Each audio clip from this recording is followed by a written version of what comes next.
श्री शिवाय नमस्तुभ्यं. अध्यात्म चॅनलमध्ये आपल्या सर्वांचं स्वागत आहे. श्री शिवमहापुराणमधील विद्येश्वर संहितातील आजचा अध्याय पहिला. यामध्ये कलियुगातील लोकांचे आचरण कसे आहे आणि आपले कसे असले पाहिजे हे या अध्यायामध्ये पहिल्या अध्यायामध्ये सांगितले आहे. त्या अगोदर एक ध्यान मंत्र आहे, तो अगोदर आपण म्हणून घेऊया. आद्यंत मंगलम जातम समान भावम मार्यम तमीशमजरामर आत्मदेवं पश्चाननं प्रबलं पश्च विनोदशीलं संभावये मनसी शंकरम अंबिकेशम.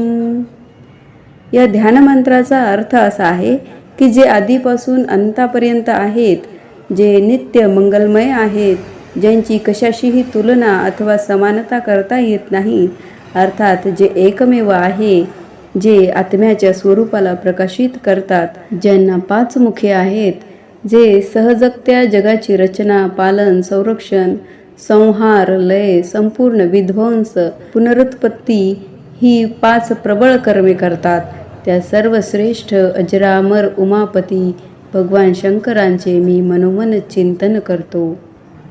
इथून पुढे या अध्यायाची सुरुवात होत आहे. श्री गणेशाय नमः. व्यास म्हणाले, प्रयाग क्षेत्र पुण्यमय आहे. गंगा आणि यमुना या 2 महानद्यांचा पवित्र संगम असलेली महान धर्मभूमी आहे. येथूनच ब्रह्मलोकी जाण्याचा मार्ग आहे. एकेकाळी वयोवृद्ध, तपवृद्ध आणि ज्ञानवृद्ध अशा काही श्रेष्ठ ऋषीमुनींनी त्या ठिकाणी एक विशाल यज्ञ करण्याचे ठरवले.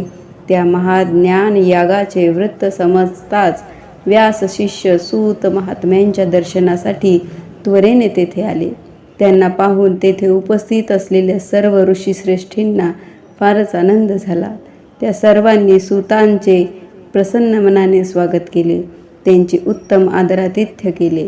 मग त्या सर्वांनी विनम्रतेने हात जोडले व म्हणाले, रोमहर्षणजी, या पुण्यपावन प्रयाग क्षेत्री तुमचे दर्शन घडल्यामुळे आम्ही धन्य झालो आहोत. तुम्ही सर्वज्ञ आहात, महाविद्वान आहात. तुम्हाला व्यासमुखातून पुराण विद्या अवगत झाली आहे. तुम्ही खरोखरच भाग्यवान आहात. तुमच्याकडे आश्चर्यकारक कथांचे भांडार आहे. तुम्ही त्रिकाल ज्ञानी आहात.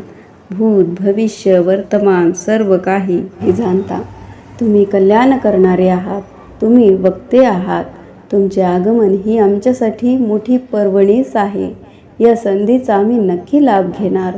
आम्हाला तुमच्याकडून सर्वांच्या हितासाठी बऱ्याच गोष्टी जाणून घ्यायच्या आहेत. बरेच काही ऐकायचे आहे. त्यामुळे तुमच्या येथे येण्याचे सार्थक होईल. सूतजी, आजपर्यंत आम्ही अनेक गोष्टी ऐकल्या, शुभाशुभ तत्वविषयक व्याख्याने श्रवण केली, पण अजूनही आमचे पूर्ण समाधान झालेले नाही. भविष्यात लोकांचे कल्याण व्हावे या उद्देशाने आम्हाला काही रहस्य जाणून घ्यायची आहेत. तुम्ही आमच्यावर कृपा करा. काही विषय गोपनीय असले तरी प्रकट करा. हे मुने, पुढे घोर कलियुग येणार आहे. त्याच्या प्रभावाने लोक पुण्यकर्मापासून परावृत्त होऊन दुराचार करतील, खोटे बोलतील, दुसऱ्यांची निंदा करतील, परधन आणि परस्त्रियांची अपेक्षा करतील, जीवहिंसा करतील, मूढ, नास्तिक आणि पशुबुद्धीचे होतील. वेदांनी प्रतिपादन केलेली वर्णाश्रम धर्म व्यवस्था पूर्णतः कोलमडून पडेल. लोक स्वार्थ बुद्धीने प्रेरित होऊन स्वधर्माचरणाचा त्याग करतील.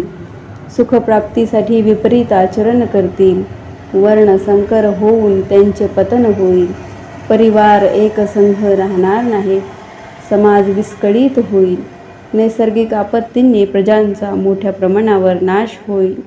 जीवितहानीबरोबर भयंकर वित्तहानी होईल. ब्राह्मण लोभी होतील. ते वेद विक्रय करून उपजीविका चालवतील. पैशासाठी विद्या अभ्यास करतील.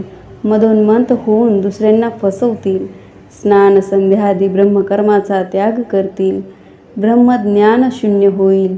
क्षत्रिय स्वधर्माचा त्याग करून कुसंगी, पापी आणि व्यभिचारी होतील. शौर्य सोडून चौर्य कर्म, चोऱ्यामाऱ्या करतील. शूद्रांसारखे वागतील. कामाधीन होऊन राहतील. वैश्य संस्कार भ्रष्ट होतील. ते अहोरात्र पैसे कमावण्याच्याच मागे लागतील. अन्नात भेसळ करतील. वस्तूंच्या वजनात खोटेपणा करून ग्राहकांना फसवतील. शूद्र कर्मधर्म विमुख होऊन उज्ज्वल वेशभूषा करतील. ते धर्माला प्रतिकूल असेच वागतील.